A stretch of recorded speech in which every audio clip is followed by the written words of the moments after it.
Imagine a planet running entirely on clean, renewable energy, where giant wind turbines and solar farms replace polluting coal and oil power plants. In that world, vast fields of solar panels soak up sunlight by day, and wind turbines capture the breeze by night, producing power without burning any fuel or making smoke. These sources generate electricity without adding carbon to the air. In fact, analysts calculate that wind and solar have already cut global power sector CO2 emissions by roughly 20% compared to burning fossil fuels. The reason is that these technologies have gotten much cheaper and faster. In 2022, about 85% of new wind and solar projects produce power more cheaply than any new coal or gas plant. Solar panels can be installed in days, and wind turbines in months, far quicker than building a big fossil plant.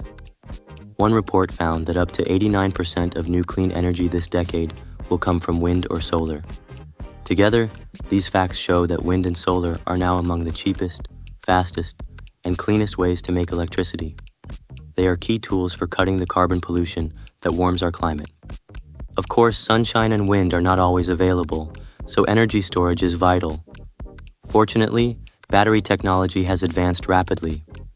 In the last decade, battery costs dropped by roughly 90%, one of the fastest declines ever seen in a clean energy tool. Powerful battery packs now store electricity for homes, offices, and even entire power grids.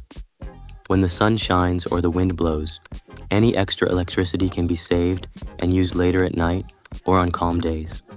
This also helps cut oil use in transportation. For example, electric vehicles are taking off worldwide.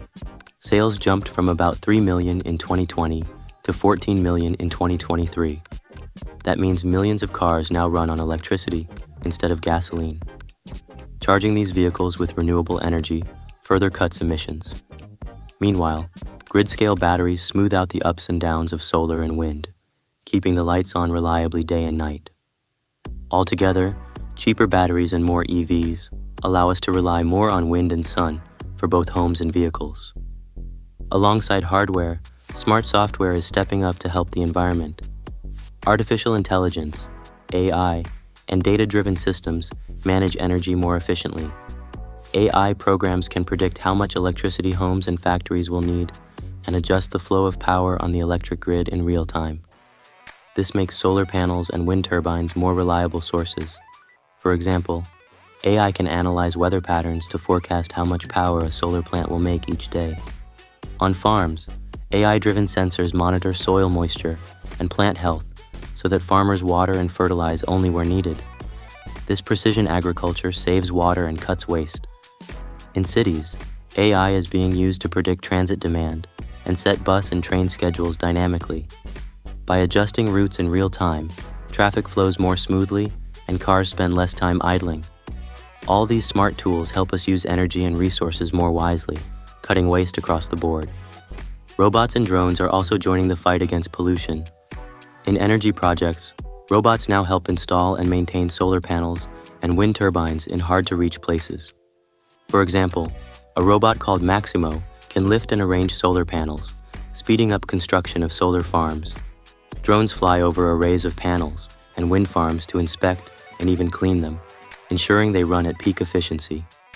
In agriculture, autonomous tractors and planting drones work fields with high precision. They can plant seeds or even pick fruit without harming the plants, and they can work around the clock. Some farms are going indoors. Vertical farms and buildings use stacked trays and LED lights, with machines handling most of the work. These controlled farms use about 95% less water than regular farms, and no pesticides at all. On the recycling front, robotic machines with cameras now sort garbage much faster and more accurately than people. All these robotic helpers make it faster and cheaper to deploy clean solutions and reduce waste and pollution in our economy. Nature itself is getting help from high-tech machines. For example, companies use swarms of aerial drones to plant trees in burned or cleared forests. These flying seeders release pods filled with seeds and nutrients, sowing thousands of new trees much faster than human crews. One project showed drones planting seeds 25 times faster than manual methods. This rapid reforestation means forests can regrow sooner, absorbing CO2 and restoring wildlife habitat more quickly. Underwater drones and robotic submarines are also in use. They remove plastic debris from the oceans and monitor coral reefs without risking human divers. Even in disaster zones, drones and robots can map damage or clear hazards safely.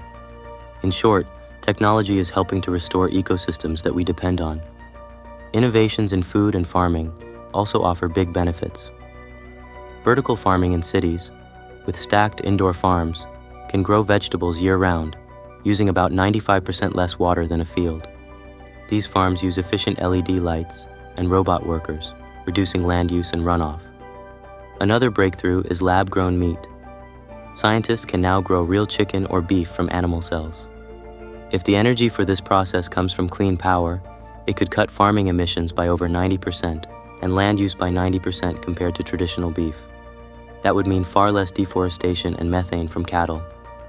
Other advances include crop varieties that need less fertilizer and machines that fish the ocean sustainably. Together, these food and farming technologies aim to feed people while keeping the planet healthier. Nuclear energy is also part of the puzzle. Nuclear plants produce electricity without CO2 emissions, which makes them powerful climate tools. New reactor designs are much safer and simpler. For example, small modular reactors, SMRs, are tiny nuclear units built in factories and shipped to sites. They can be installed faster than old-style plants and have many built-in safety features.